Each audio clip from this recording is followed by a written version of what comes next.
Your weakness is not an accident. It's a carefully constructed prison that society built around your mind to keep you exactly where you are. The system needs weak people to function, people who accept limitations without question, who trade their dreams for security, who mistake comfort for success. They told you that being realistic means lowering your expectations, that playing it safe is wisdom, that your circumstances determine your destiny. But what if I told you that everything you've been taught about limitation is a lie designed to keep you small? What if the very advice that sounds most reasonable is actually the most dangerous poison you could swallow? What if your weakness isn't protecting you from failure, it's guaranteeing it? There's the massive elephant standing in a circus, and all that's keeping this 5-ton giant from walking away is a thin rope tied around its leg. You look at this rope, barely thick enough to hold a small dog, and you wonder how something so powerful could be held back by something so weak. But here's what they don't tell you about that elephant. When it was a baby, they used that same rope. Back then, the rope was stronger than the baby elephant. Day after day, that little elephant pulled and struggled, trying to break free, but it couldn't. Eventually, it stopped trying. Now, years later, that elephant weighs 5 tons and could snap that rope without even thinking about it. But it doesn't. Why? Because in its mind, that rope is still unbreakable. You are that elephant. And the rope around your leg isn't made of hemp or cotton. It's made of the lies you've told yourself about what you can and cannot do. Right now, as you hear these words, you have more power in your little finger than that elephant has in its entire body. You have a mind that can solve problems, create solutions, and change circumstances. You have abilities that are waiting to be activated. You have strength that's been dormant for so long you've forgotten it exists. But somewhere along the way, somebody tied a rope around your potential and convinced you that you were weak. Let me tell you something that will shake you to your core. Weakness is not your natural state. You were not born weak. Show me a weak baby. You can't. Because there's no such thing. Every baby that comes into this world comes with unlimited possibility. They don't know they can't walk, so they keep trying until they do. They don't know they can't talk, so they keep making sounds until words come out. They don't know about limitations, so they have none. But then life happens. People start telling you what you can't do. They start pointing out your failures instead of your potential. They start measuring you by your mistakes instead of your possibilities. And slowly, little by little, you start believing them. You start accepting weakness as your identity instead of recognizing it as a temporary condition. Here's what I need you to understand. Most people are living their entire lives at about 10% of their actual capacity. They're driving a Ferrari in first gear and wondering why they're not getting anywhere fast. They have the engine of a champion, but the mindset of a victim. They possess the tools for success, but they're using them to build monuments to their failures. The difference between those who break through and those who break down isn't talent. It's not education. It's not even opportunity. The difference is their relationship with weakness. Successful people understand that weakness is not a permanent address. It's a temporary condition that can be changed with the right actions and the right thinking. But unsuccessful people, they make weakness their home. They get comfortable with limitation. They start collecting evidence for why they can't succeed instead of looking for proof that they can. They become professional victims, experts at explaining why their circumstances are too difficult, why their background is too challenging, why their resources are too limited. Let me ask you something, and I want you to be honest with yourself. How many times have you said, I can't, when the truth was, I won't? How many times have you said it's impossible when what you really meant was it's uncomfortable? How many times have you blamed your circumstances when the real problem was your choices? You see?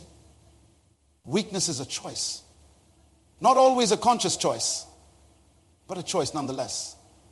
Every morning when you wake up, You choose whether you're going to face your day from a position of strength or a position of weakness.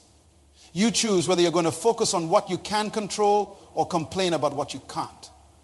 You choose whether you're going to take action despite your fears or let your fears take action against your dreams. The tragedy is not that people are weak. The tragedy is that they accept weakness as permanent when it's actually temporary. The tragedy is not that people fail. The tragedy is that they fail to realize that failure is just feedback, not a final verdict. The tragedy is not that people struggle. The tragedy is that they struggle against their own potential instead of struggling toward their purpose. I've seen people with every advantage in life accomplish nothing because they were weak in their thinking. And I've seen people with every disadvantage you can imagine accomplish the impossible because they were strong in their spirit. The difference was never their circumstances. The difference was their response to their circumstances. Your weakness is not your fault, but it is your responsibility. You didn't choose the programming you received as a child, but you can choose to reprogram yourself as an adult. You didn't choose the negative voices that spoke into your life, but you can choose which voices you listen to from this day forward. That elephant in the circus could break free any time it wanted to. The only thing stopping it is the memory of a time when it couldn't. But you're not an elephant, and you're not in a circus. You're a human being with the power to think new thoughts, make new choices, and create new realities. The rope that's been holding you back, it's time to break it.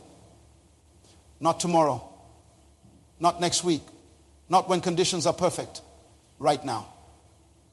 Because every moment you spend accepting weakness is a moment you steal from your own greatness. Now that you understand weakness is learned, let me tell you about Maria. She worked as a cashier at a grocery store for 15 years. Every day, the same routine: scan items, make small talk, count change, go home. But Maria had a secret. In her small apartment, she had canvases everywhere. Beautiful paintings that captured emotions you couldn't put into words. Art that made people stop and stare. Colors that danced together like old friends. Her co-workers knew she painted, but Maria always brushed it off. It's just a hobby, she'd say. I'm not good enough to be a real artist. For 15 years, she convinced herself that safety was better than risk, that a steady paycheck was better than an uncertain dream. Then, one day, Maria was walking through the downtown district when she saw a crowd gathered around an art gallery. She pushed through to see what was happening, and there, hanging on the wall, were 3 of her paintings. The same painting she had thrown in the dumpster behind her apartment complex 6 months earlier. Thinking they weren't good enough, someone had found them, recognized their value, and put them in a gallery. The price tags read $2.50 each. And there were red dots next to them, sold. Maria stood there in shock. A stranger believed in her work more than she believed in herself. A stranger saw value where she saw weakness. A stranger took action on her potential while she was content with her limitations. That's the comfort zone trap. It makes you believe that where you are is where you belong. It whispers lies that sound like wisdom. At least you have a job. At least you're safe. At least you know what to expect. But comfort zones are not comfortable. They're numbing. They don't protect you from pain. They protect you from growth, you see. We choose weakness because it feels predictable. We know what weak looks like. We know how weak behaves. We know what to expect from weak. But strength is unfamiliar territory. Strength requires us to act before we feel ready. Strength demands that we show up even when we don't know the outcome. Strength asks us to bet on ourselves when everyone else is betting against us. The comfort zone promises you security, but it delivers stagnation. It promises you peace, but it delivers emptiness. It promises you protection, but it protects you right out of your own life. You become so busy avoiding what could go wrong that you never experienced what could go right. Most people spend more energy protecting their weakness than they do developing their strength. They build walls around their limitations instead of bridges toward their possibilities. They become experts at explaining why they can't rather than exploring how they might. They perfect the art of playing small in a world that desperately needs them to play big. But here's what the comfort zone doesn't tell you. The pain of staying the same will eventually become greater than the pain of change. The cost of not growing will eventually exceed the cost of growing. The price of playing it safe will eventually bankrupt your soul. Every great achievement in history started with somebody saying no to their comfort zone. Every breakthrough began with someone choosing the unknown over the familiar. Every success story started with a person who decided that their potential was more important than their peace of mind. Your comfort zone is not your friend. It's your enabler. It enables your excuses. It enables your fears. It enables your weakness. It tells you that you're being smart when you're actually being scared. It convinces you that you're being realistic when you're actually being restrictive. The truth is, you weren't created to be comfortable. You were created to be capable. You weren't designed for safety. You were designed for significance. You weren't built to hide your gifts. You were built to share them with a world that needs exactly what you have to offer. It's right now. There are people waiting for you to step out of your comfort zone. There are problems that only your solution can solve. There are opportunities that only your courage can seize. There are dreams that only your determination can make real. But as long as you stay comfortable with your weakness, as long as you choose the familiar over the possible, as long as you value security over growth, you will keep those people waiting. You will leave those problems unsolved. You will let those opportunities pass by. You will allow those dreams to die. Maria finally quit her cashier job and became a full-time artist today. Her paintings hang in galleries across the country. She makes more money in a month than she used to make in a year. But more importantly, she makes a difference. Her art touches lives, changes perspectives, and inspires others to pursue their own hidden talents. The only difference between the Maria who worked as a cashier and the Maria who became a successful artist was one decision. The decision to stop being comfortable with less than she was capable of becoming. Your comfort zone is waiting for you to outgrow it. The question is, how much longer are you going to keep it waiting? There was a farmer named Robert who owned a large piece of land that had been in his family for generations, for 30 years. He struggled to make ends meet. The soil seemed poor, the crops barely grew, and every season was a fight for survival. Finally, worn down by years of hardship, Robert decided to sell his land. A businessman from the city offered him a modest sum, and Robert accepted, grateful to escape his burden. The new owner had the land surveyed before building his house. 3 weeks later, the surveyor came back with news that changed everything. Robert's land was sitting on top of one of the richest diamond deposits ever discovered in that region.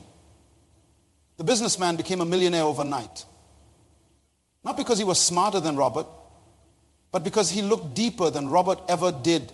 Robert had spent 30 years walking over millions of dollars worth of diamonds, complaining about how hard life was, never realizing that his solution was literally beneath his feet.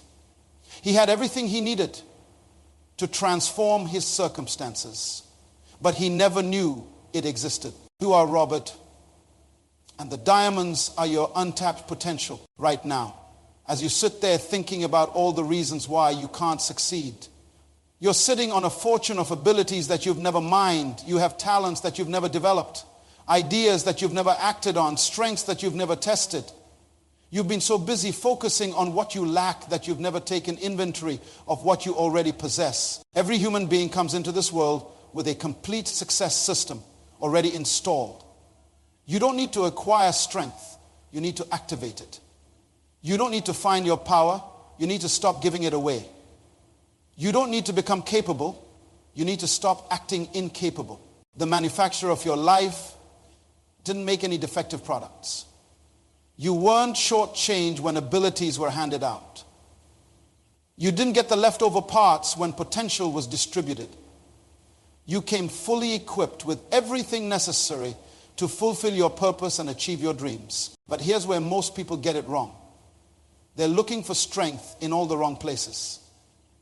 They think strength comes from other people's approval. They think strength comes from perfect circumstances. They think strength comes from having all the answers before they start. So they wait for external validation while their internal power remains dormant. Your strength isn't hidden in your resume. It's hidden in your resilience. Your power isn't found in your connections. It's found in your convictions.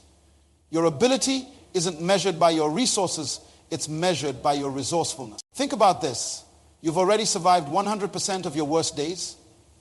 You've already overcome challenges that once seemed impossible. You've already figured out solutions to problems that once had you stuck. The same power that got you through your darkest nights is still available to get you to your brightest days. The same resilience that helped you survive your storms is still there to help you build your dreams. The same determination that carried you through your struggles is still there to carry you toward your success. You don't need more strength. You need to recognize the strength you already have. You don't need more power. You need to stop giving your power to your problems. You don't need more ability. You need to stop disabling yourself with negative thinking. Those diamonds were always in Robert's land. They didn't appear when the new owner bought it. They were discovered when someone finally decided to look for them. Your strength has always been there. Your power has always been available. Your potential has always been present. The question isn't whether you have what it takes. The question is whether you're willing to dig deep enough to find it. Because I guarantee you, the treasure you're looking for isn't in some distant place.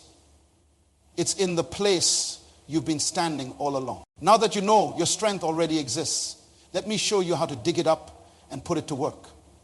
Because knowing you have diamonds doesn't make you rich. Mining them does. The first tool you need is your mouth. Stop speaking weakness over your life. Every time you say, I can't, you're programming your mind for failure. Every time you say, it's too hard, you're training your brain to quit. Every time you say, I'm not good enough, you're building evidence against your own success. Your words are not just sounds, they're seeds. And right now, you're planting a garden full of limitation. You're watering your weaknesses and starving your strengths. You're giving more attention to your problems than your possibilities. Start speaking strength into your situation. Instead of I can't afford it, say how can I afford it? Instead of I don't know how, say I'm learning how. Instead of this is impossible, say this is challenging but possible. Your brain will believe whatever story you keep telling it. So start telling it a better story. The second tool is your environment. You cannot soar with eagles while surrounded by turkeys. The people around you are either lifting you up or pulling you down. There's no neutral ground. If everyone in your circle is comfortable with mediocrity, they will make you comfortable with mediocrity too. You need people who see your potential even when you can't see it yourself. You need people who challenge you to grow instead of enabling you to stay small. You need people who believe in your dreams even when those dreams seem crazy to everyone else. Sometimes this means having uncomfortable conversations. Sometimes this means disappointing people who want you to stay the same. Sometimes this means walking away from relationships that drain your energy instead of charging your batteries. The third tool is action in the face of fear. Courage is not the absence of fear. Courage is feeling the fear and moving forward anyway. Strength is not being unafraid. Strength is being afraid and refusing to let fear make your decisions. Fear will always be there. It's not going away. But fear is not your boss. You are. Fear doesn't get to vote on your future. You do. Fear can have a voice, but it doesn't get to have a veto. Start taking action before you feel ready. Start moving before you have all the answers. Start building before you have all the resources. Because readiness is not a feeling. Readiness is a decision. And the decision to be ready is always available to you. The fourth tool is discipline. Discipline is doing what you need to do even when you don't feel like doing it. It's showing up even when motivation doesn't. It's continuing even when enthusiasm fades. It's the bridge between where you are and where you want to be. Most people wait for inspiration to take action. Strong people take action to create inspiration. Most people do what they feel like doing. Strong people do what needs to be done regardless of how they feel. Every time you choose discipline over comfort, you're making a deposit in your strength account. Every time you do what you said you would do, even when you don't want to. You're building trust with yourself. Every time you follow through on your commitments, you're proving to yourself that you are reliable. The final tool is reframing obstacles as opportunities. Weak people see problems as roadblocks. Strong people see problems as workouts for their problem-solving muscles. Weak people avoid challenges. Strong people welcome challenges as chances to prove what they're made of. Every obstacle you face is an opportunity to demonstrate your strength. Every setback is a setup for a comeback. Every closed door is redirecting you toward an open one. The transformation from weak to strong is not a one-time event. It's a daily choice. And that choice is always yours to make. Let me tell you about a man named Thomas who lived in a small village at the bottom of a mountain. This village had a problem that had existed for generations every winter. The mountain pass would become blocked with snow and ice, cutting off the village from the outside world. No supplies could get in. No one could get out. People would ration food, burn furniture for warmth, and pray they would survive until spring. The village elders had accepted this as their fate. This is just how life is, they would say. Our ancestors lived this way, and so must we. But Thomas was different. Every winter, as he watched children grow thin and elderly people struggle to stay warm, something inside him refused to accept this as normal. Thomas had a gift. He was naturally strong, much stronger than the average person. But for years, he used his strength only for himself. He chopped his own wood, carried his own water, built his own shelter. He was comfortable, while others suffered. His strength was like a candle under a basket present, but useless to anyone else. One particularly harsh winter, Thomas watched a young mother named Elena trying to keep her 3 children warm in their small hut. She had run out of firewood, and her youngest child, barely 2 years old, was getting sicker by the day. That night, Thomas couldn't sleep. He kept thinking about that little girl's cough, about Elena's desperate eyes, about the village full of people who had resigned themselves to suffering. Something shifted in Thomas that night. He realized that his strength wasn't given to him just for his own benefit. It was given to him for a purpose that was bigger than himself. His strength was not his to hoard. It was his to share. The next morning, Thomas made a decision that would change everything. He took his axe, his rope, and his determination, and he started climbing the mountain. Not the easy path that everyone used in summer, but straight up the steepest face where the snow was deepest and the danger was greatest. For 3 days, Thomas chopped through ice, moved boulders, and carved steps into the frozen mountainside. His hands bled, his back ached, his lungs burned in the thin air.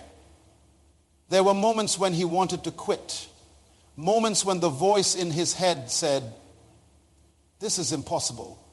Give up, go home where it's warm." But every time he thought about quitting, he remembered Elena's children. He remembered the elderly man who hadn't eaten a proper meal in weeks. He remembered the pregnant woman who needed medical attention that only existed in the town on the other side of the mountain. On the fourth day, Thomas broke through. He had created a path, rough and narrow, but passable. He had done what generations of villagers believed was impossible. But Thomas didn't stop there. He went back down to the village and gathered every able-bodied person he could find. I've opened the path, he told them, but I can't maintain it alone.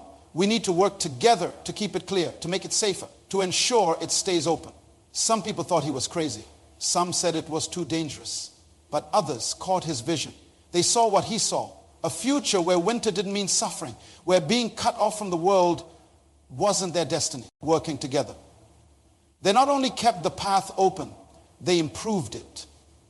They built shelters along the way, installed ropes for safety, created a system where different families took turns maintaining different sections. What started with one man's refusal to accept weakness became a community transformation. But the story doesn't end there. Word spread to other villages that faced similar challenges. Delegations came to see what Thomas and his people had accomplished. They learned the techniques, took the plans back to their own communities, and began creating their own paths through their own mountains. Within 5 years, an entire network of mountain villages that had been isolated for centuries were connected, trading with each other, sharing resources, helping each other thrive. What started with one man choosing strength over weakness had created a ripple effect that changed thousands of lives. Thomas didn't just save his village. He showed other villages that they could save themselves. His strength became contagious. His courage gave others permission to be courageous. His breakthrough became their breakthrough. This is why your strength matters. This is why you cannot afford to stay weak. Your strength is not just about you. It's about everyone whose life you have the power to touch, to change, to improve. Every time you choose strength over weakness, you give someone else permission to do the same. Every time you refuse to accept limitation, you show someone else that limitation is not final. Right now, there is someone watching your life who needs to see you succeed. There is someone struggling with the same fears you're facing who needs to see you overcome them. There is someone sitting in their own comfort zone who needs to see you break out of yours. Your breakthrough is not just your breakthrough. It's someone else's permission slip. Your success is not just your success. It's someone else's proof that it's possible. Your strength is not just your strength. It's someone else's inspiration to find their own. But as long as you stay weak, as long as you accept limitation, as long as you play small, you are not just cheating yourself. You are cheating everyone who needs to see what's possible. You are robbing the world of your unique contribution. You are keeping your light under a basket when there are people stumbling in darkness who need to see it shine. The world doesn't need another weak person making excuses. The world needs you to be strong. The world needs you to break through. The world needs you to show what's possible. When someone refuses to accept what everyone else calls impossible. Your strength has been given to you for a reason. Your abilities have been placed in you for a purpose. Your potential has been deposited in you, not just for your benefit, but for the benefit of everyone whose life you have the power to impact. The question is not whether you have strength. We've established that you do. The question is not whether you can overcome weakness. We've shown you how. The question is, what are you going to do with the strength you have? How are you going to use it? Who are you going to help with it? Thomas could have stayed comfortable in his warm house, using his strength only for himself. But he chose to use his strength to serve something bigger than himself. And in doing so, he didn't just change his own life, he changed the world. The choice is yours. But remember, your choice doesn't just affect you. It affects everyone who is waiting for you to show them what strength looks like. The time to stop being weak is not tomorrow. It's not next week. It's right now. Because somewhere, someone needs to see you be strong.